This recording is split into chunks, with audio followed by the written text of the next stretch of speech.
Ces œuvres étaient les œuvres de Dieu. Elles n'étaient pas issues de l'homme. Ces actes n'étaient pas planifiés par l'homme. Ces mouvements n'étaient pas promus par l'homme. Ils étaient l'œuvre de Dieu et le Seigneur l'avait parfaitement démontré car tout ce qu'il faisait, il l'obtenait d'en haut. Il faisait ce que le Père faisait, il ne faisait rien d'autre que cela. Cela venait d'en haut. Tout le plan, tout le dessin, toute l'activité, chaque travail et le temps pour chaque détail était donné d'en haut par l'Esprit éternel. C'est pourquoi tout était éternel, c'est pourquoi tout était si puissant et si grand dans ses effets. Les paroles que je vous dis, je ne les dis pas de moi-même. Le Père qui habite en moi fait ses œuvres. Jean 14, 10. Je ne peux rien faire de moi-même. Le Fils ne peut rien faire de lui-même. Je ne peux rien faire de moi-même. Jean 5, 30. Le Fils ne peut rien faire de lui-même. Jean 5, 19. Nous pouvons bien sûr éprouver aisément tout cela. Nous savons bien que ce n'est pas le cas pour une grande partie de l'activité de cette énergie que l'on voit dans la chrétienté. Le pourcentage de ce qui est réellement éternel, de cette valeur incorruptible, est très petit comparé à tout ce travail pour le Seigneur. Ce que le Seigneur veut nous dire, c'est cela. Il veut le maximum de ce qui est intrinsèque, le maximum de ce qui est éternel, le maximum de ce qui ne passera pas. Quand ces instruments, eux, passeront, quand ceux qu'ils employaient seront partis de la scène, alors ce qui sera établi pour l'éternité demeurera encore dans la vie spirituelle de son peuple et paraîtra dans la gloire comme la substance de tout ce royaume qui vient.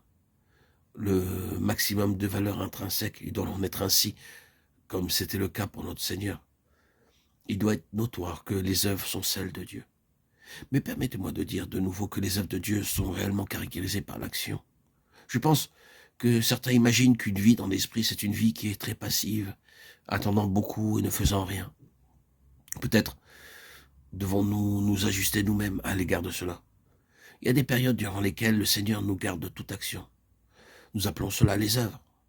Mais il y a d'autres sortes d'actions qui s'effectuent en nous.